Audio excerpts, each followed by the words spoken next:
investment gains. And, of course, this is all before taxes. Over the same time frame, the main U.S. stock index, the Standard & Poor's 500, earned just over 11% a year, and the broadest bond index, the Barclays Aggregate, managed 7.4%. Trailing the market in a single year or even for a few years is nothing to panic about, but 3 decades is an entirely different matter. The great boon to your nest egg, compound interest, works insidiously in reverse, too. Fear, greed, naivete, bad advice, and even the cost of sound advice combine to whittle away the pot of money we should earn after a lifetime of saving relative to what we could have amassed. Add up the effect of all this behavior, and you wind up somewhere I call Lake Moneybegone. Like Garrison Keillor's fictional town of Lake Woebegone, where all the children are above average, nearly all investors are below average, and not by a little. But while that sounds bad, a gap expressed in percentage points is just too abstract to resonate with a typical saver. You really have to tell them that they should be shocked, says Dalbar's founder, Lou Harvey. They really need to translate that into, can you put your kids through college? Can you fund your retirement? The sums left on the table really are shocking. To consider a simplified example, let's say your great-uncle leaves you $100,000 inheritance at age 35, but doesn't entirely trust your judgment. He forbids you to touch the principal or change how it's invested until you retire at age 65. Being a frugal and conservative sort, he picks low-cost index funds comprised of 60% stocks and 40% bonds, and they rebalance back to these percentages at the start of each year.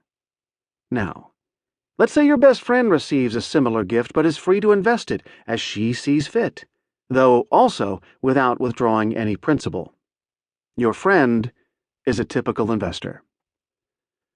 Fast forward to the day 30 years later when you both qualify for Medicare, and your great-uncle's gift would be worth over $1.5 million before taxes, 7 times the $215,000 your friend has accumulated. That seems like it should be mathematically impossible.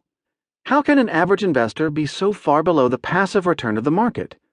Where does all the money she didn't earn wind up? Like I said before, not in money heaven. That foregone income is earned by someone else. While the children in Keillor's fictional town can't really all be above average, there's no reason why the vast majority of investors can't be below it. That's because average and market average aren't the same thing. Subtract the costs of investing from all the wealth that stocks, bonds, and other investments churn out, and you have what investors earned on average, but not on what an average investor earned. The gap of several percentage points between that typical investor's return and what the market as a whole generates each year has to wind up somewhere. Multiply that shortfall by the $23 trillion or so that Americans have stashed in retirement accounts, and you begin to understand that the eye-popping compensation on Wall Street isn't conjured out of thin air. They at least owe you a thank you card.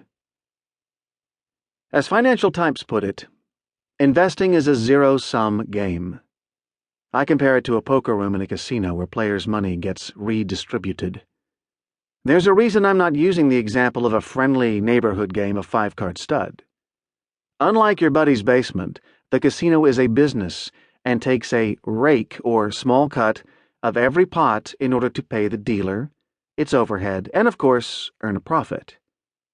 It's a slow but over time, not insignificant drag on each player's returns that's analogous to the financial services industry's middleman role.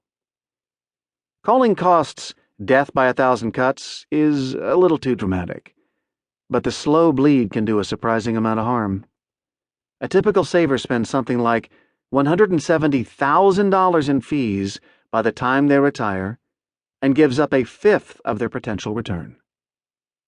Can you imagine how people would react if, instead of paying that amount little by little and having to read about it in tiny letters buried in a quarterly statement most of us glance at briefly, we got presented with a bill for $170,000 at age 65?